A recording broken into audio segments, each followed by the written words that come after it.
evening, Ole Miss. Oh, man.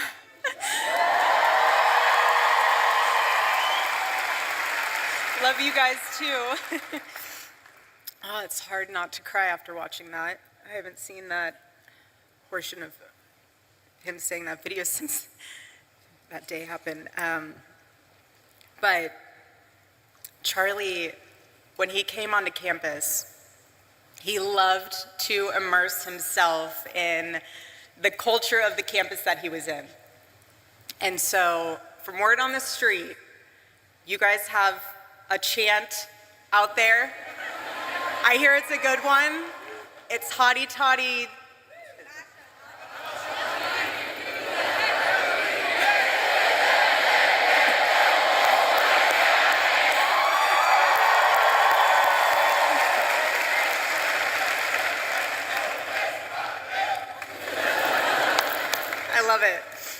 I love it, but it's a tremendous honor and blessing to be on stage today, and this is what Turning Point USA is all about.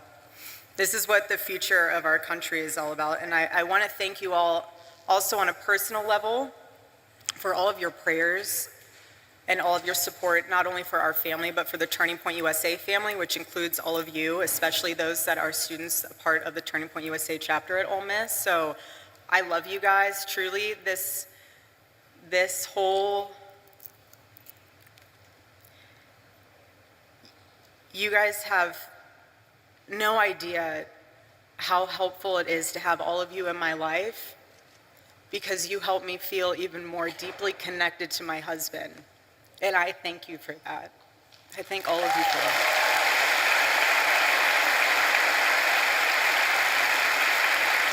Transcends race, that transcends demographic backgrounds. He's an amazing man. So please help me welcome to the stage Vice President JD Vance.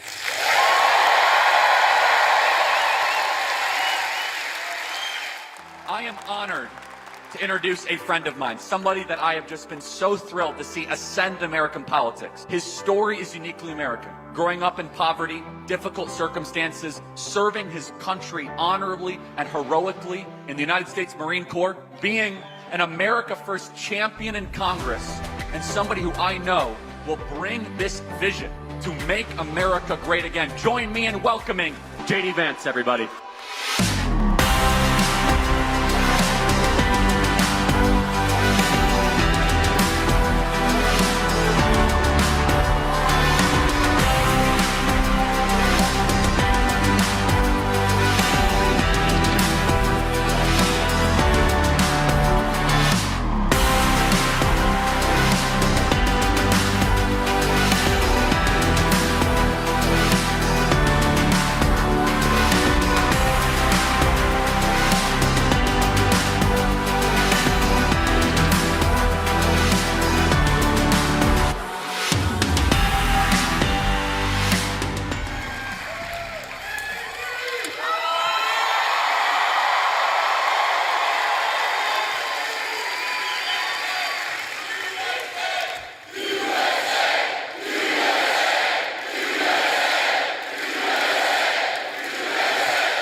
Ole Miss, I got a question.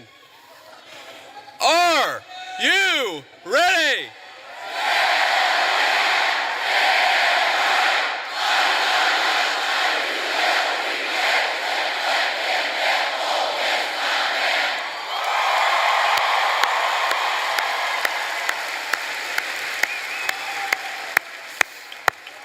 Wow, that was impressive. They told me that would be impressive, and they were exactly right.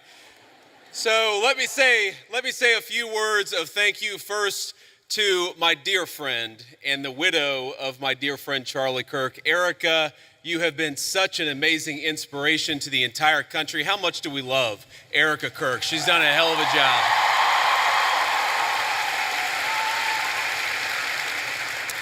I want to thank, we have a couple of Mississippi senators here. We have both Senator Roger Wicker and Senator Cindy Hyde-Smith. Thank you guys for being here.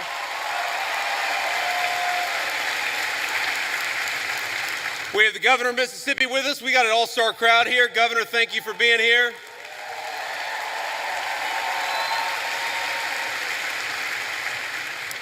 And most importantly, we have got over 10,000 students from across Mississippi. We are proud to have you, and we know that you are the future of Charlie Kirk's legacy. So thank you for being here.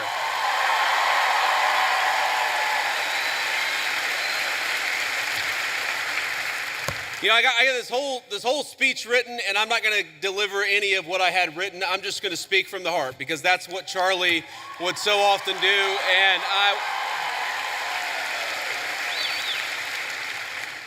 you know, when I think about what we lost 6 weeks ago, it feels like forever ago when I was in a meeting in the West Wing, and one of my staff members came in and said that Charlie had been shot. And then I looked at my phone and I saw all the text messages and realized that my dear friend had been very seriously injured. Now, in the West Wing at that time, we actually thought that Charlie had a chance. We didn't know that he was eventually going to pass away. There were initial reports from the medical team that maybe things were going okay. And of course, eventually Charlie took his last breath and went home to be with his Lord and Savior. I remember thinking at that moment, first, of course, about Erika and the children. They've got their oldest, their daughter, is very similar in age to our youngest child. And I remember thinking, what a terrible tragedy for that family. And the second thing that I thought was, what a terrible tragedy for the United States of America. Because Charlie wasn't just a political figure. He wasn't just a guy who went around campus and said very interesting things and hosted all of these debates. He was a person who, particularly to the young people of this country, to all of you, he had the very best advice.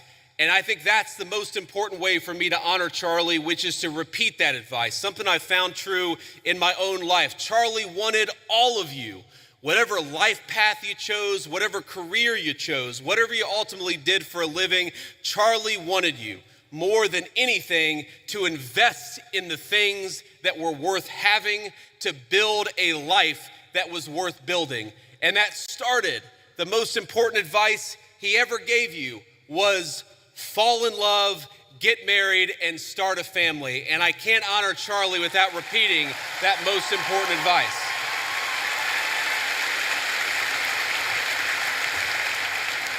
Now, most of you are probably too young to have found the person you're going to spend the rest of your life with. Some of you are lucky enough to have found that person already. But I will tell you, if you're as lucky and blessed as I have been, it hits you like a ton of bricks. And I found that person in my lovely wife, Usha, our second lady, who is here with us today. She's sitting in the audience somewhere, I don't know where. But I love you, honey. And have children. That's something Charlie also always told. I grew up in a generation. I'm 41 years old. I'm a millennial. And if you're being uncharitable, you would call me a geriatric millennial, which I really hate. I really hate being called a geriatric millennial. But here I am at 41 talking to all of you like I've got great wisdom. Here's the thing. The one regret, the only regret that I really have in my entire life, and I've made plenty of mistakes, but the one regret that I have is that, frankly, I wish we had started having kids sooner. Because when you're a young father, you realize what an incredible blessing they are, but they're also very exhausting. And I know here at Ole Miss, we like to party a lot.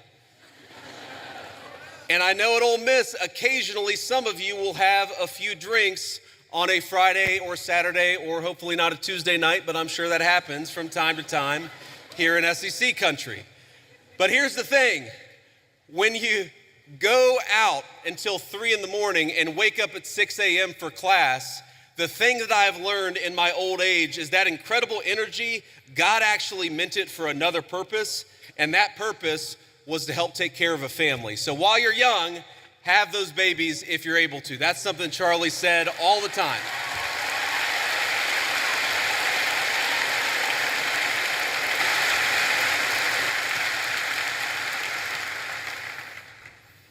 I understand your view on illegal immigration is it should be a top priority, strengthening our southern borders and fighting the massive drug trafficking that's taken place while securing jobs for the working class Americans. Also, deporting every single person who's invaded our country illegally. which I 100% agree on. My question to you is, what is your view on legal immigration? Personally, I have a girlfriend who's studying in America off a visa. Our hope is eventually getting a green card. So what is your view on legal immigration? Should we reduce it? Also, what is your plan for a merit-based system? Yes, sir. Well, I appreciate the question. And look, my honest view is that right now, America, thanks in part to the Biden border invasion, but also thanks in part to a lot of bad immigration policy, right now, we have let in too many immigrants into the United States of America. That is just a fundamental reality. Now, look, legal immigration is complicated because we let in about 1 million legal immigrants into the United States of America every single year. And I think the evidence is pretty clear that a lot of those immigrants are actually undercutting the wages of American workers. It's one of the reasons why the President of the United States, and a lot of us in the administration have encouraged H-1B reform, because if you look at the H-1B visa, what it's supposed to be is that you have a super genius who's studying at an American university, who's working at a great company. You want that super genius to stay in the United States of America and not go somewhere else. What it's actually used to do is hire an accountant at a 50% discount to an American citizen. I don't think that we should be hiring accountants from foreign countries when we've got accountants right here in the United States that would love to work for a good wage.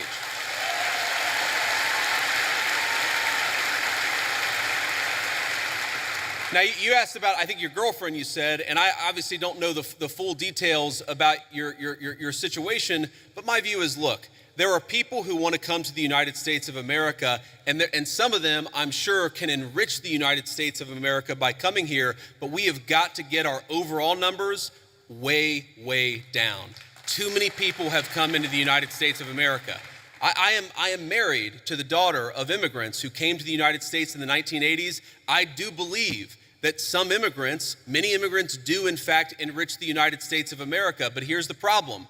We don't even know how many illegal aliens we have. We don't even know. The best guess is probably 25, 30 million people. I've heard estimates as high as 50 million. When something like that happens, you've got to allow your own society to cohere a little bit, to build a sense of common identity, for all the newcomers to assimilate, the ones who are going to stay, to assimilate into American culture. Until you do that, you've got to be careful about any additional immigration, in my view. Thank you, sir. Thank you.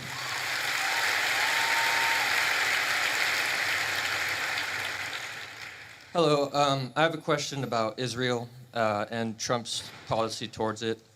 Do you think it's a conflict of interest for Miriam Adelson, an Israeli donor, to give millions of dollars to his campaign and then Trump have pro-Israeli policies? Well, if you're asking, do I think the President of the United States has a conflict of interest? No, I do not, because I know how the President of the United States makes his decisions and I see it behind the scenes. Now, as the President himself has said, Miriam Adelson, who, by the way, I know and I have a very good relationship with her, she is very clear about the fact. She doesn't hide the fact that she really loves Israel, and that is part of what motivates her political giving. That is a reality. At the same time, the President of the United States is America first through and through. And let me give you just a couple of examples of this. Number one, we have heard from some pro-Israel voices, some people who really love the state of Israel, that they don't want us to have a relationship with certain Middle Eastern countries. Well, the president, his attitude is, we need to build relationships with any country where we have shared interests, and he's going to do it if it's in the interests of the American people, and he's done exactly that. Number two, there were people, and I remember this criticism of the President of the United States, I just raised it in the context of a conversation that I had with Charlie. I remember when people said that the President of the United States was going to get us into a multi-100,000 troop regime change war for Israel. This was 4 months ago, this was 6 months ago. Now, the people who accused the President of the United States of wanting to get us into a regime change war for Israel, I wonder if they stepped back and said, you know what, we were wrong about that, because the President of the United States did not want to get us into a regime change war for any other country. He wanted to knock out a nuclear facility and get everybody back home, and that's exactly what he did. So I understand there's some frustrations out there, but I think the President of the United States, more than any president of my lifetime, is willing to stand up to anybody if he thinks it puts the interests of the American people first. Thank you.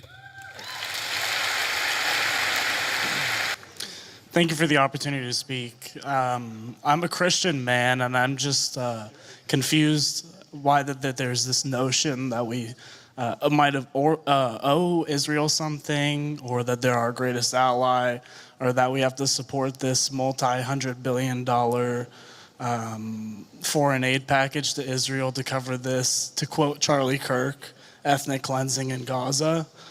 I'm just confused why this idea has come around, considering the fact that not only does their religion not agree with ours, but also openly supports the prosecution of ours. Yeah, so let's say a few things about this. First of all, when the President of the United States says America first, that means that he pursues the interests of Americans first. That is our entire foreign policy. And that doesn't mean that you're not going to have alliances, that you're not going to work with other countries from time to time. And that is what the president believes, is that Israel, sometimes they have similar interests to the United States and we're going to work with them in that case. Sometimes they don't have similar interests to the United States. And this example, the most recent Gaza peace plan that all of us have been working on very hard for the past few weeks, the president of the United States could only get that peace deal done by actually being willing to apply leverage to the state of Israel. So when people say that Israel is somehow manipulating or controlling the president of the United States, they're not controlling this president of the United States, which is one of the reasons why we'd be able to have some of the success that we've had in the Middle East. Now you ask about, sort of Jews disagreeing with Christians on certain religious ideas. Yeah, absolutely. It's one of the realities is that Jews do not believe that Jesus Christ is the Messiah. Obviously, Christians do believe that. There are some significant theological disagreements between Christians and Jews. My attitude is, let's have those conversations. Let's have those disagreements when we have them. But if there are shared areas of interest, we ought to be willing to do that too. For example, one thing I really, really care about is the preservation of the Church of the Holy Sepulchre in Jerusalem. Christians believe that that is the site where Jesus Christ was crucified, and also that his tomb is right there as well. My attitude is, if we can work with our friends in Israel to make sure that Christians have safe access to that site, that's an obvious area of common interest. I am fine with that. What I'm not okay with is any country coming before the interests of American citizens, and it is important for all of us, assuming we're American citizens, to put the interest of our own country first. That's what we're going to do. That's what we try to do every single day, I promise you. Thank you. First, I just have to say I'm thrilled to hear you articulate Christian values on a stage like this, and to remind us that things we take for granted and things we value so much have a Christian origin. So thank you for that. I really mean that. However, so much of liberalism, by the way, so much of the far left is a sort of, if you really pay attention to it, it's a kind of perverted version of Christianity. Like, there's nothing wrong, of course, with focusing on people who are disenfranchised, for example. That's the focus of liberalism. But if you completely separate it from any religious duty, any civic virtue, then that can actually become, for example, an inducement to lawlessness. You can't just have compassion for the criminal, you also have to have justice too, which is why I think that a properly rooted Christian moral order is such an important part of the future of our country. But sorry, I interrupted you, go ahead. No, amen, absolutely. Now, as much as I hope and pray that we can be a nation of Christians, the idea of a Christian nation scares me. So I'd like to hear your feedback on a pretty nuanced argument here, that perhaps there should be a wall of separation, as at least one of our founders advocated, between church and state at the national level. However, that line can and should get blurrier as we descend to the community level.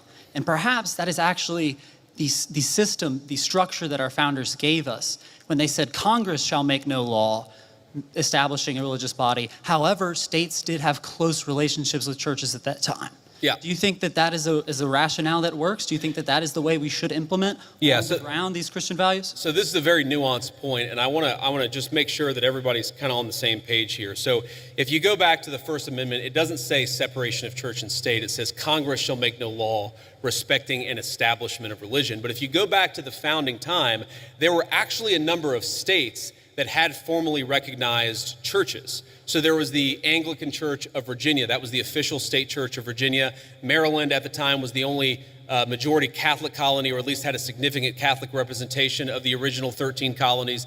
There's a lot there.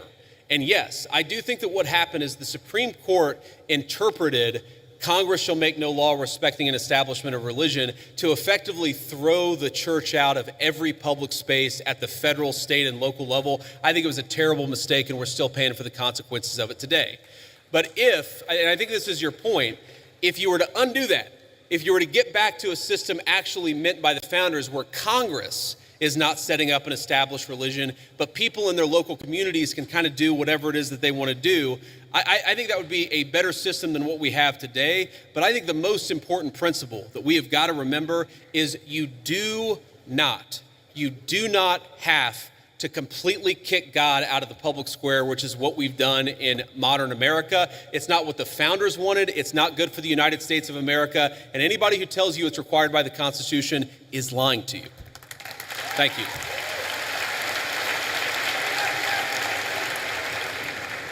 Hello, JD. How you doing today, man? Good. How you doing? In the wise words of Ricky Bobby, I don't know what to do with my hands.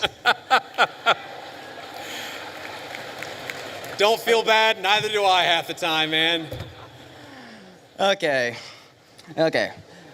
First off, yeah, laugh it up. Okay, first off, I just want to say I am a huge supporter of the Trump administration. I was 3 months too late to vote for you guys, but if I could have, I would have. So I'm a huge supporter of you guys before I make my argument. But there is something you guys are doing that is kind of disturbing me a little bit. Okay, go ahead. Thank you. You guys have sent the military into Washington, D.C. and a few other cities that I can't think of off the top of my head, which first off, they've had wonderful results. Like no one can deny the results of that. It's wonderful. Some might even say the greatest. I'm a comedian. I like this guy. Who is this guy? Thank you, JD. I like you too. Now he's gonna ask the question about all the shit that we did wrong, but that's okay. Go ahead and ask your question.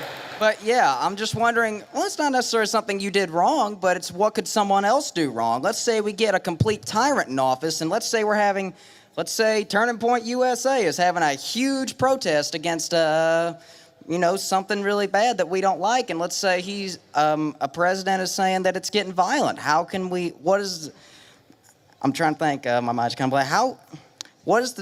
What is the difference between what you're doing and how could we prevent someone from abusing that power? Yeah, so look, I understand where the question is coming from, and I think it's a fair question. And it's going to sound like I'm being sarcastic, and it really is not meant in any offense. But when you talk about what could another administration do, to take a wild, hypothetical example totally off the top of my head, what if Joe Biden sent the Federal Bureau of Investigation to start arresting his political opponents? Okay? So here's something that I want every conservative to remember. It's an important part of my entire political philosophy is we cannot be afraid to do something because the left might do it in the future. The left is already going to do it regardless of whether we do it. That is the takeaway of the last 40 years. And in particular, if you look at what we're doing, if Joe Biden wanted to deploy the National Guard to a red state in a place where the murder rate was twice what it is in third world countries to actually go after murderers, that would be a great use of the National Guard. Unfortunately, I don't think Joe Biden would use it like that. What I'm worried about, frankly, is what the far left already did with American law enforcement, and that is the thing that we have to prevent against. And the answer to that question is you make sure the people who did it face penalties for using the federal power against American citizens. And by the way, that's exactly what we're trying to do. Thank you. Thank you, JD. Honor to meet you, man. Good to meet you too, man.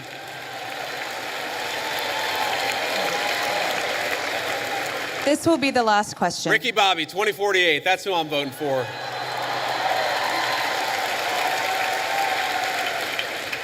This is the last. Oh, wow. We've been here over an hour. That's amazing. Okay, I'm sorry. Those of you who didn't get to answer a question, I tried to be as quick as I could. Go ahead. Mr. Vice President, I'm humbled and honored to be here. Recently, President Trump endorsed a candidate to run against Republican Representative Thomas Massie, who has opposed and criticized some of the Trump administration's aims. How would you address those who fear that principled disagreement or independent thinking is discouraged within the party because of how it can be framed as a betrayal, instead of as internal accountability or an opportunity for debate and negotiation? So it's a very good question. And let me say, this one is hard for me. And the reason it's hard for me is because Thomas Massie is one of the first people that ever reached out to me about my book or about political office. I've known Thomas Massie well before I ever got involved in politics. Thomas's wife died maybe it was a year and a half ago, 2 years ago. It was a little while ago. She died very unexpectedly, was a very sweet and kind woman. And I was probably one of the first people that called Thomas to offer my condolences. I think the problem with Thomas, and I've told him this in private, and now I guess I'll say it in public, is it's one thing to disagree with the party on a particular issue. It's one thing to have your independent stand on a number of questions. And by the way, some of the stuff where Thomas Massie has been independent against the Republican Party, I've agreed with him with. Thomas and I worked together during 2023, where I was trying to stop the limitless flow of American money to Ukraine, and Thomas was one of the people I was working closest with it. But that's one thing. Being independent, having your own opinions is one thing. Voting against the party on every single issue, you're eventually going to make too many enemies. And that is the problem that Thomas has had. It's not one issue, it's not 3 or 4 issues. It's that every time that we've needed Thomas for a vote, he has been completely unwilling to provide it. That is why the President of the United States has trained his ire on Thomas Massie. It's because we can never count on him for some of the most difficult votes. I wish that weren't the case. I say that as somebody who's known Thomas well before I got into politics, but politics is politics, and when you always vote against the party, you can't expect the party to actually back you. That's the reality. So, let me say just a couple of final things before I hit the road here. And one, it has been such an amazing honor to be with all of you this evening. I want to say 2 things.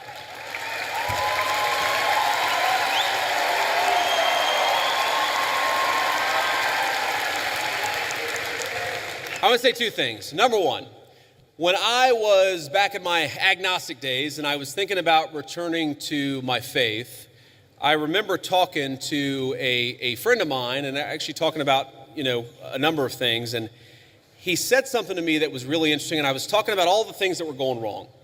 I was looking to the future. I was talking about everything that was broken in the world. And I said to him, things are just really, really dark. And he stopped me in my tracks. He said, JD, you're right. There are a lot of things that are really dark out there, but despair is a sin.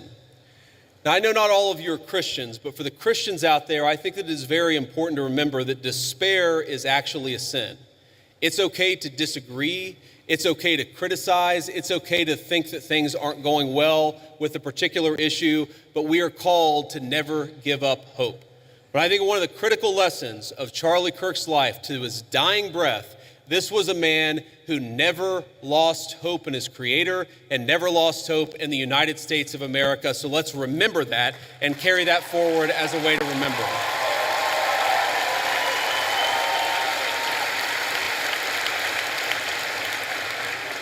And the second thing that I want to say is, in line with despair being a sin, look, I imagine that I can tell most of you apparently agree with a lot of what I said. I'm sure that a lot of you disagree with some of the things that I've said. That's okay. We don't need in our political movement people who agree with us on every single issue. We got a couple of questions about Israel. We got a couple of questions about the National Guard deployments. We don't need somebody who agrees with us on every single question or every single issue. What we need is people of good faith who love the United States of America and are willing to work hard to save it. So when you look at all the accomplishments, you look at the accomplishments of the last 9 months. We inherited the worst border crisis in the history of the United States of America. We shut down the border, and net immigration is 2.5 million lower today than it was in 9 months. That means the total number of people that have been sent out of this country is 2.5 million. We have 2.5 million fewer illegal immigrants than we had. That's a great accomplishment. We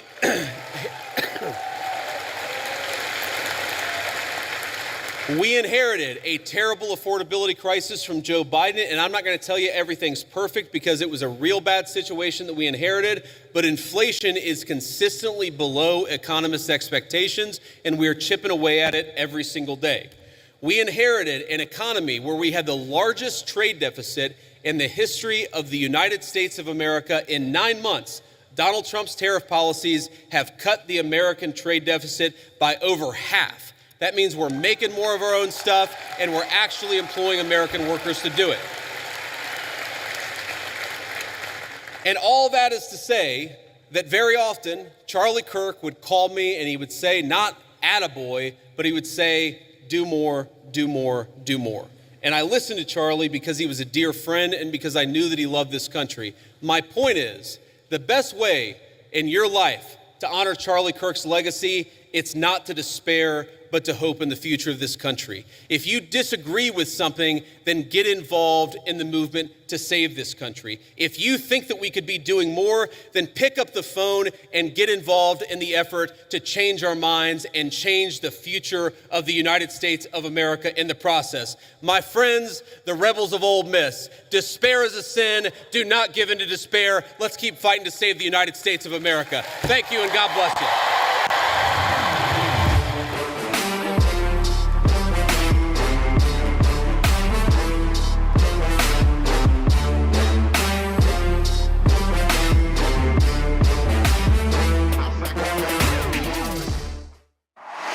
Be sure to like, comment, subscribe, hit the bell, and watch all our content, including full episodes of the YoJoe Show podcast.